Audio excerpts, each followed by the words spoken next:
Okay, I hope everyone is doing well out there. This is the Broke Millionaire. I'm not really broke, but it feels like I'm broke sometimes.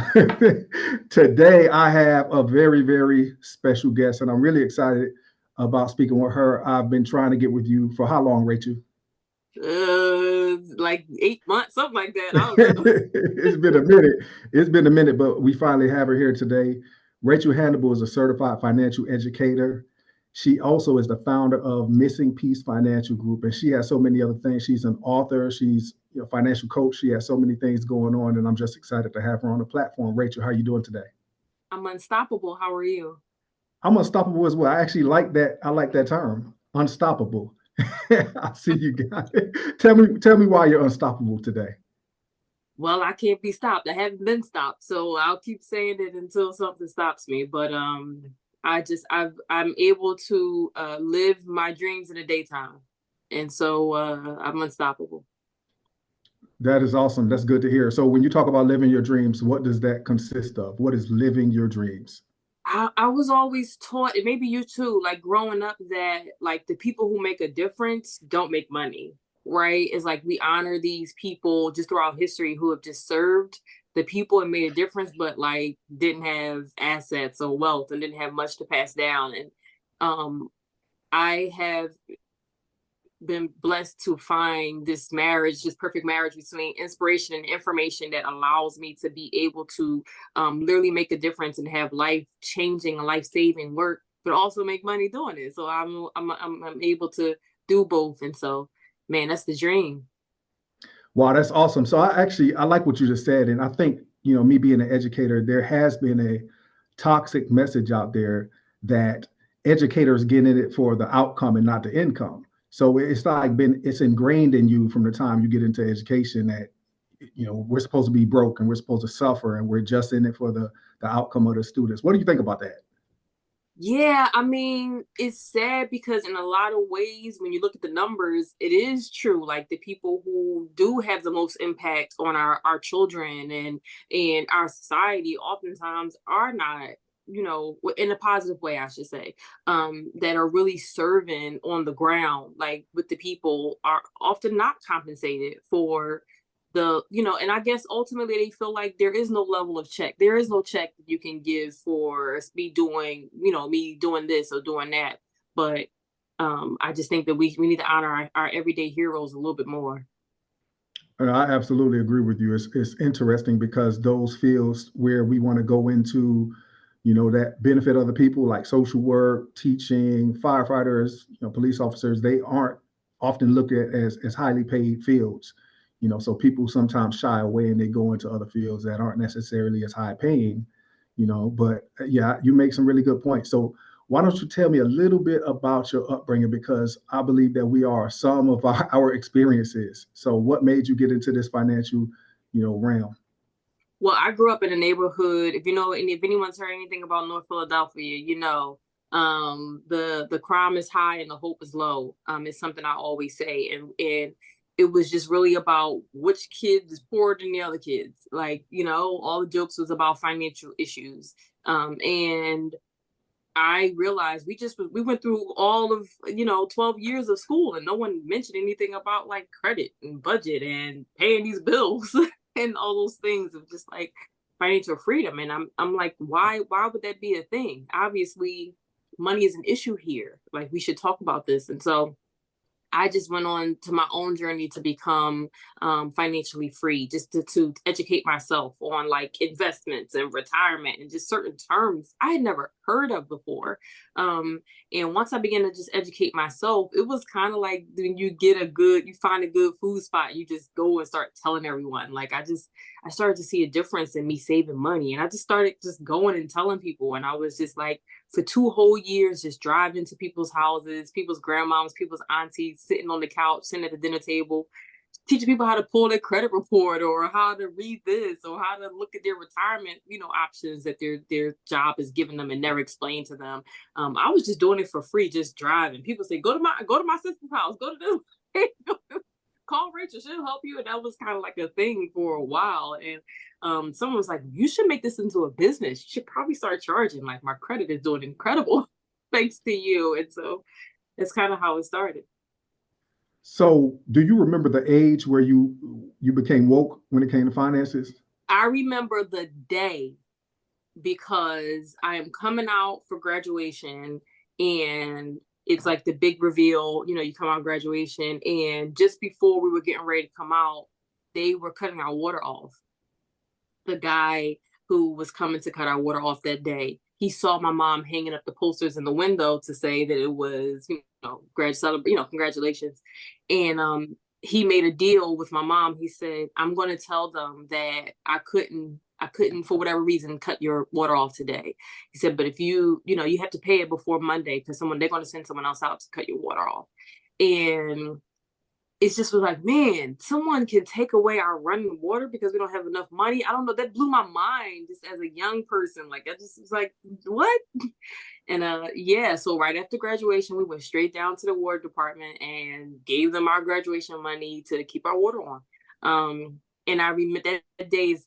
I was just like, never again. Am I going to I'm going to make sure my family is not in a situation again where someone can take something as essential as our running water because we don't have enough money for it. Wow, that is interesting. So on graduation day, you actually were going to have your water cut off, and Yep. you had to pay your water bill with your graduation money in order to be able to celebrate graduation that day. Yeah. Well, Yep. I was having a conversation last week prior to spring break about finances with a colleague of mine, and I mentioned something about when you get your power cut off, then things are rough. But he said no, when you get your water cut off, Yes. you can function without power, but without water, there's nothing you can do. So wow, that is such a big situation. And I could see why that would catapult your journey to financial freedom. So after that happened, and then you ended up, being able to celebrate your graduation, what was the next step in terms of becoming financially aware of what was going on, and then deciding that you would never be what, you know, you have seen as far as, financial trauma? Yeah. The next step was going to community college because I always said I wanted to, go to school, but I didn't want my mom to have to pay for it. So I went to community college, and one of my first classes there, my accounting class, I went for business law.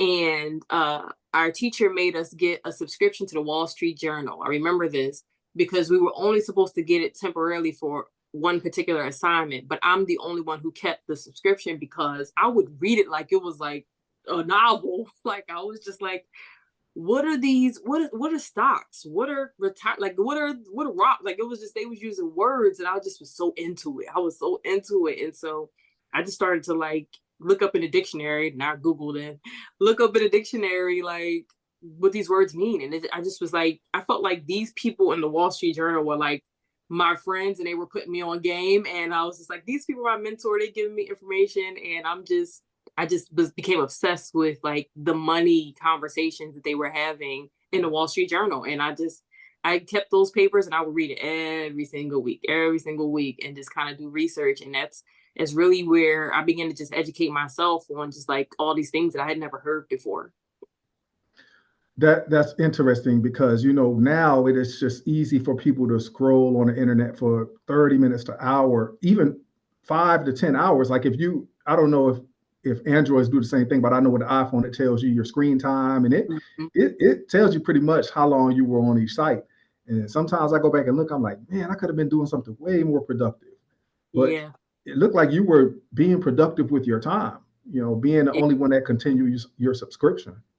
Yeah, I mean, I've always been a book person. I've always been a reader, not really much TV. Most of the stuff people watch on TV today, I'm like, what they doing? What? I don't know what you're talking about. So I've kind of always been that person, even when I was younger. And so it just kind of worked out like, oh, I have something new and interesting to read every week when the Wall Street Journal comes out. Yes. So that's no, that's very deep, and I think that there's nothing. I'm not one of those people that will say, take away your vices, or stop watching TV, put the TV away. However, at the same time, when I hear people watching 53 episodes of a lady who you probably know what I'm talking about. What's her name? Uh-huh. Risa Tisa. I'm like, Uh, you can watch 6 hours of content, but you can't read a little bit about financial literacy. I mean, but it's I guess a lot of time is how we're brought up, and it's just ingrained in us, to not really pay attention to our finances. What do you think about that? Yeah. I mean, even what you mentioned about like how we were brought up, like my grandfather was like really big on like turn the TV off. There's nothing on there. It's nothing on there. Like, so my brothers, I had three older brothers, and we're like the same way. I remember it being like Super Bowl Sunday, and my brothers were like, "Oh, that's today." Like, whatever. Um, but yeah, we were just raised in that way of like, what are you reading today? Like these are the conversations that we're having at, Sunday morning or Sunday evening or whatever. Like, hey, what have you read this week? What have you read? Not like what's on TV. And so I think that, we were just wired in that way. I was blessed to be wired in that way. And so yeah, I think that we're just leaning so much for like an escape through entertainment of like all these different issues that we deal with internally that it just becomes like we just get sucked in, I guess. Yeah, I totally agree with you. And clearly, you have cracked the code on financial independence. Now, do you happen to have any children or anything? No, I don't have any kids. Gotcha. Okay, yeah, because one thing we have tried to do with our three kids is to teach them financial independence. Now, every child is different. You have to slowly, figure out what method works best for each child. My 13-year-old daughter, she's like fully into it. Like she's investing in her own ETFs. I really don't have to say much to her. If she, we've been kind of training them. If you get $100, you invest 50. Well, she might bring me an extra 25. But then the problem with her is that she'll come back to me later and say, "Hey, Dad, can I have that $25?" I'm like, "No, you already invested it." My son, my oldest son, he's almost 18, and he's a little more hesitant. But finally, on his own timeline, he just came to me last week and asked me about investing, even though he has close to $10,000 in investments, but it was been because I've been forcing him. But now he's like showing interest himself. So, Hmm. we just have to understand who our children are, who our family members are. They're not going to do everything the way that we want them to do it. Yeah, for sure. That's how it is. So you paid off over $150,000, correct? Well, it's more than that. I have to update. I haven't updated in a while. I'm waiting until my big payoff in a couple of months to update the number. So okay, so we're gonna definitely get to that. So when you say 150,000, was that all comprised of a mortgage? No, no, no. So Okay, that is a car, that is student loan debt, and that is some credit card debt. So that was and there's also a personal loan in that number as well. So there was a little bit mixture of a little bit of everything on there. Yep. okay. So you did mention that you went to community college to avoid debt. So after you finished those 2 years, you went to a 4-year school. Am I correct? Yeah. Yeah. Okay. Transferred over to a 4-year school. Yep. And is that where a bulk of the student loan debt came in? Yeah, that's where all of it. That's where Pretty all of much it it. came from. Yeah, yeah, yeah. Did Yeah. you get a master's or anything, or was that a bachelor's degree? No, that was for a bachelor's. That was just for the 4-year degree. Yeah.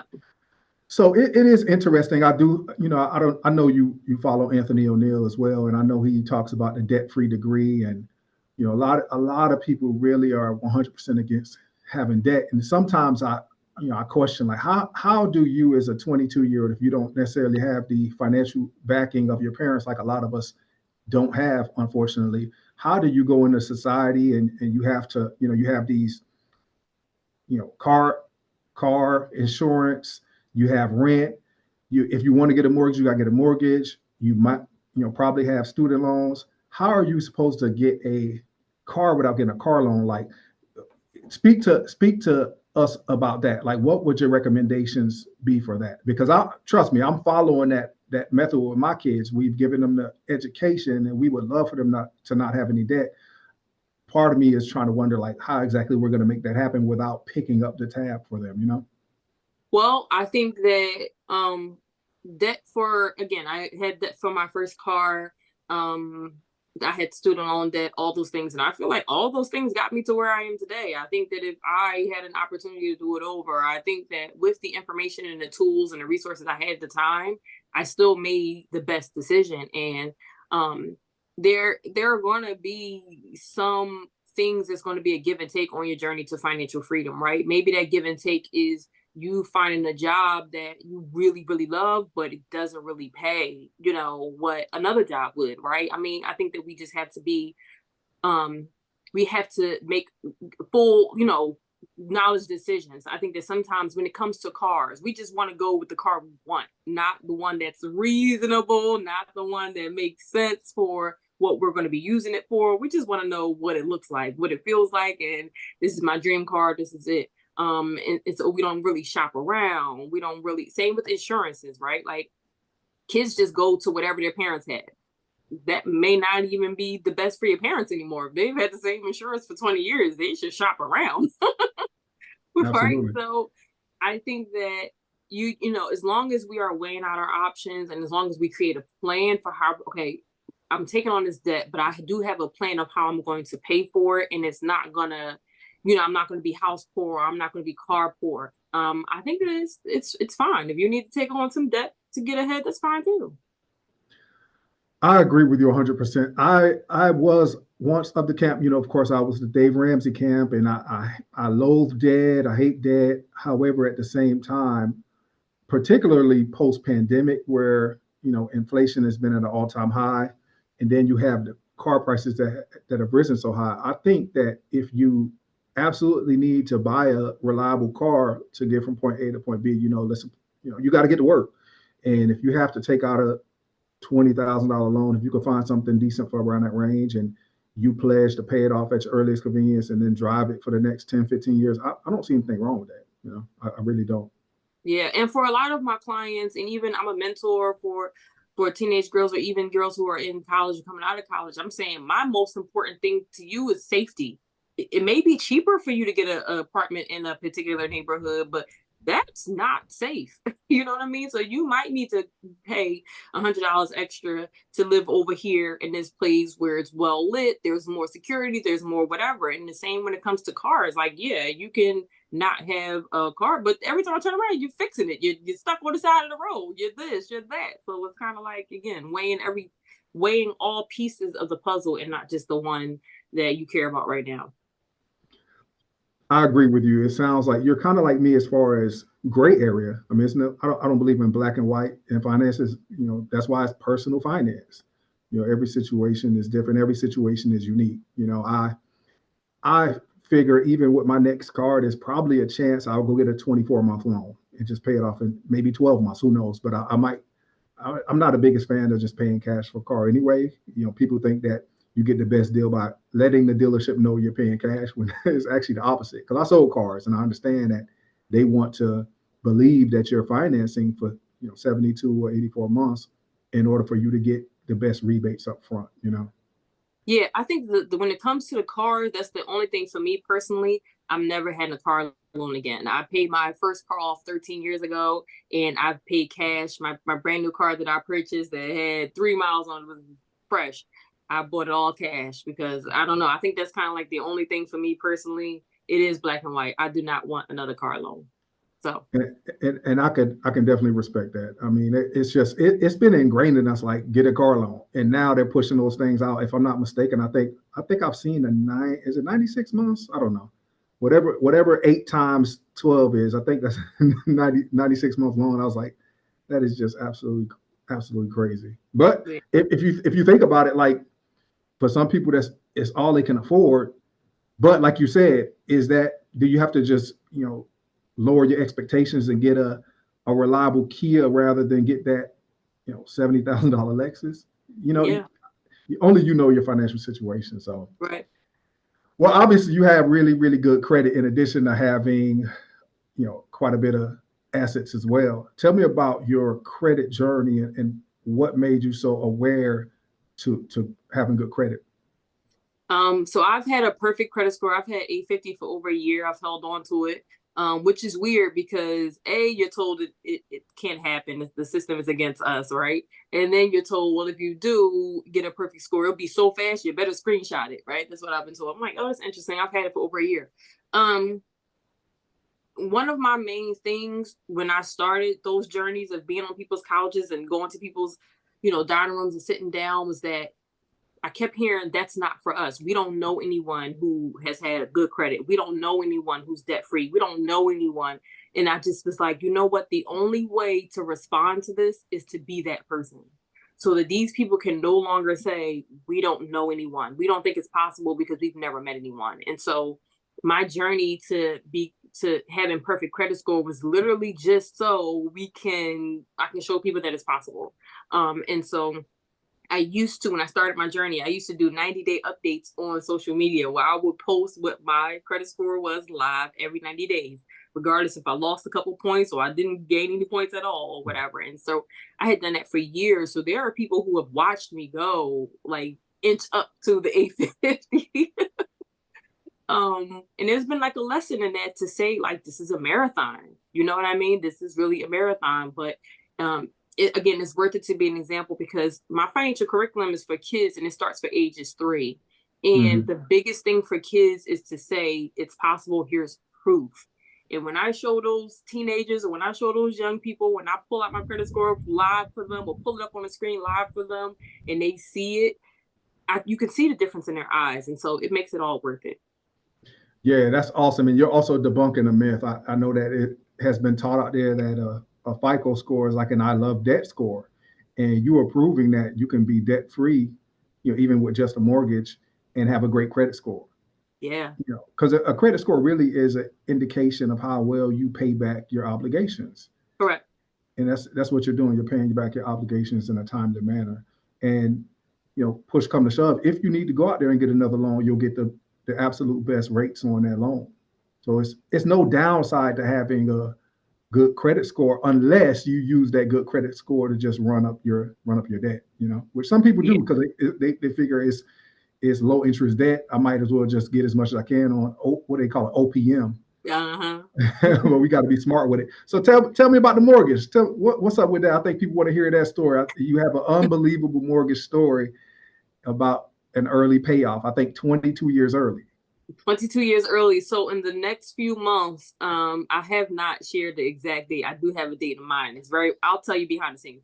But in the next few months, I will be paying off my mortgage. I'll be paying off my 30-year mortgage in 8 years. So it'll be 22 years early. And this was something that I just planned to do at the beginning of last year. And I was like, before I had it, like I just kept inching down the goal. Honestly, it was just like, I bought this house for my 30th birthday. And then I'm saying, okay, well, I'll pay it off by 45. And then I'm paid off by 40. And then it just kept lowering. It just kept lowering at the goal.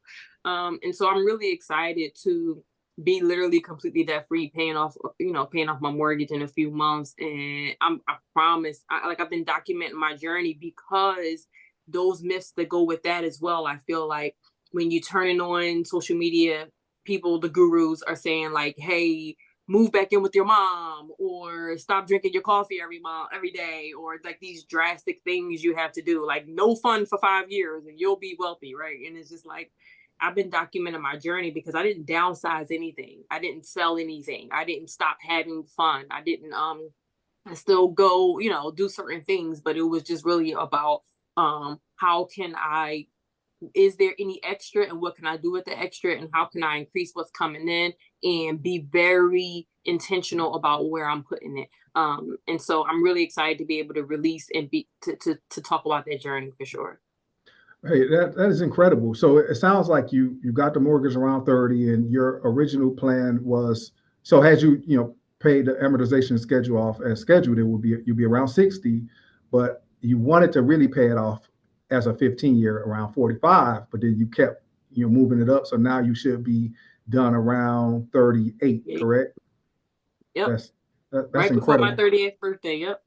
That's gonna be like one of the best birthday presents that you could ever have. Yeah, it's gonna be a couple months before. It will be 3 months early. I'll give you the exact date because it's monumental. But yeah. I'm excited. So are you comfortable sharing like the original balance and the interest rate, or either one or none? Well, that's a good. Yeah, I can share it with you. I haven't shared it with anyone else, but I'll share it with you. So, originally I purchased my home for 140, 143, and my original interest rate was 3.275. And then first year of the pandemic, when everything dropped, I kind of like cashed in a rock bottom. Important to have good credit score because it. So I was able to refinance and do now I had 2.2 2.2 interest rate, which I was like, all right, let's do it. And so in that, I also went back and changed it to a 15-year. Mhm. Since it was only 2.2. And so I was able to kind of like just double down on, tripling up on the payments, because I'm obviously like starting over a new loan, but a 15-year loan that I want to pay off in, less than half that time. So that was where I was able, those two different transitions, I was able to kind of like really be very strategic about, this is the perfect time. Let me see if I can get a lower interest rate. And it helped me a lot. That's awesome. And I'm one of those people who I have a 15-year mortgage, very, very low interest rate, but I think my 15 years is going to be paid off in about 11 to 12 years. People call me crazy. They say, "Oh, let that mortgage stay around forever," and they just think I'm a fool for paying it off early. And once again, I think personal finance is personal. It doesn't matter if your interest rate is 0 or 10%. I think that having a paid off home provides comfort and stability that nothing else really can provide. What do you think? Is that why you want to pay your home off, or is it just a feat that you want to accomplish? I mean, all the above, because again, I do want to be an example.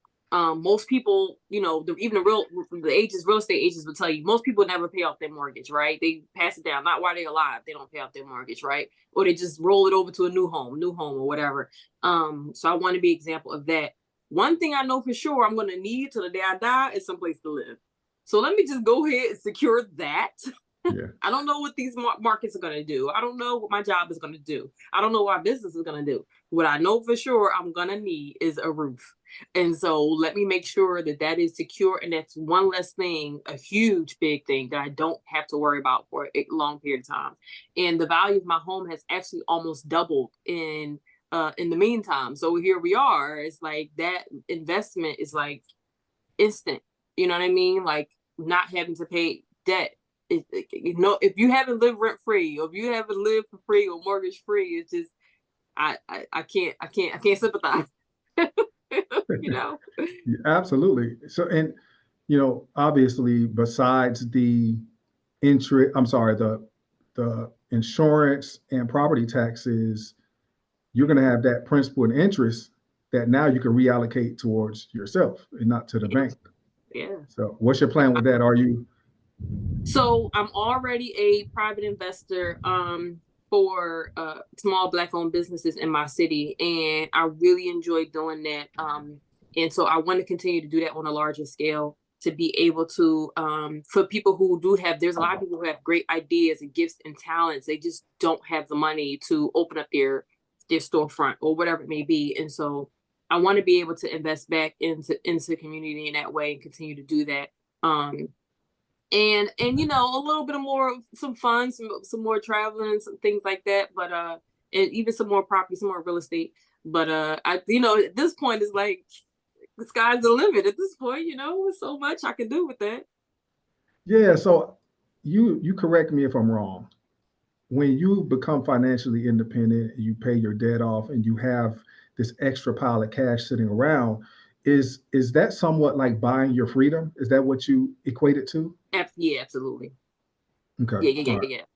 yeah, yeah. You're buying future time. I mean, you're buying future energy, future worry, like just the stress. Like you're just buying it back. You're taking that back. It's something you don't have to worry about for a long period of time. And I already invest a nice amount every month. I'm probably going to at least double the amount that I invest now, at least double.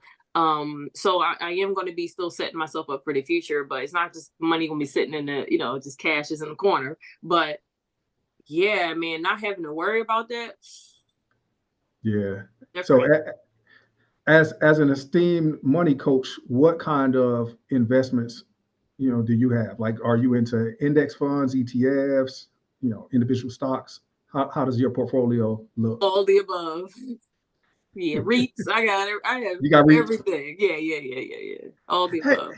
so we have conversations in our Facebook group quite often. There are some of us who are really lazy investors. Like me, I just invest in one stock. I'm sorry, one index fund, VTSAX. Well, not one. With Fidelity and my Roth, I invest in FZROX, but then with Vanguard through my 403b, VTSAX. Then in the brokerage accounts, VTI.